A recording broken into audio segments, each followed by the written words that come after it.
Alors, on avait construit cette usine en 1972 parce qu'avant, on était installé place de la Croix-de-Pierre dans des anciens ateliers bricolés à droite à gauche, quoi, dans des locaux qui ne convenaient plus du tout à la modernisation pour la fabrication. Alors là, on a augmenté la productivité de 25% du jour au lendemain, en travaillant dans des conditions rationnelles. Plus d'escaliers à monter, tout était à portée de la main. Là, c'est moi, au premier plan. J'ai été élevé dans le métier et j'y suis rentré en 1942. Quand on était enfant, ma mère nous montait dans l'atelier, on était avec le personnel, on mettait des boutons pression. Et puis ça me plaisait. Puis je m'amusais à faire des petits porte-monnaies, je m'amusais à faire des petits sacs à main, voilà. Puis après, j'en ai fait pour de bon.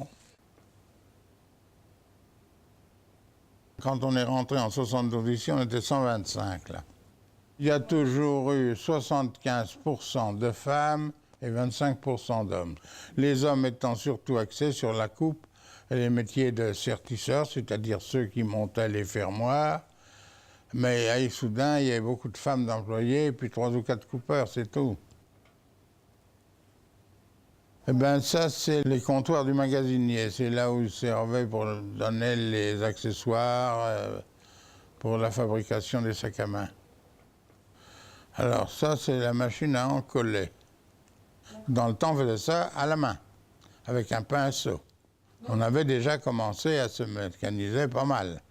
Si on n'avait pas fait ça, il n'y aurait pas Vuitton à Issoudun aujourd'hui, parce qu'il ne serait pas intéressé à moi ou à la reprise. Puis alors on lui a apporté quand même de la main-d'œuvre de qualité, un atelier, tout ce qu'il fallait. On est tombé impeccable au moment où ils avaient beaucoup de travail. Ça, c'est la tapette pour aplatir les bords. Dans le temps, on tapait ça avec un marteau. Alors là, c'était un marteau mécanique. Là, il me semble que c'est une piqueuse.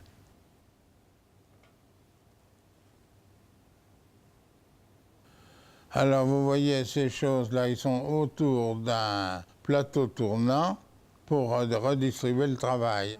Tout ça, c'était des améliorations de technique. Ben ça, c'est le montage des sacs.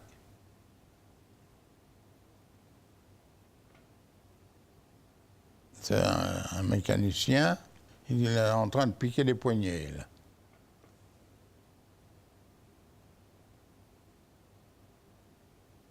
Voilà la coupe à la main. Il coupe avec ce qu'on appelle une pointe de coupe. Et il coupe des deux mains. Il coupait d'un côté, il coupait de l'autre. Il se servait de leurs deux mains, mais vraiment qu'à Issoudun. Oh, maintenant, tout se coupe à l'emporte-pièce. C'est à voir. Hein. C'est extraordinaire parce qu'on ne peut pas se le figurer. Hein. Ils n'ont plus rien à soulever, plus rien à toucher. Là, c'est la coupe des tissus, c'est-à-dire des doublures, des choses comme ça.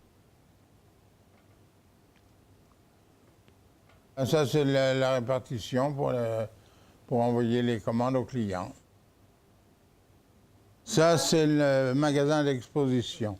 C'est là où, théoriquement, on recevait les quelques clients qui venaient à Issoudun. Mais il n'y en avait pas beaucoup parce qu'on avait un réseau de représentants qui sillonnait toute la France et présentant la collection. Il fallait faire 2 collections par an. Mais tous les ans, il fallait représenter quelque chose de nouveau, il fallait se tenir au courant de la mode. De 72 à 80, ça a marché à bloc. Seulement, ça n'a pas empêché que dans les années 80, on a subi le ralentissement général de la maroquinerie, où beaucoup de maisons françaises ont disparu. Certaines maisons ont réussi à se maintenir, celles qui travaillaient à l'exportation surtout, et dans le haut luxe. Et voilà, toute une vie passée là-dedans.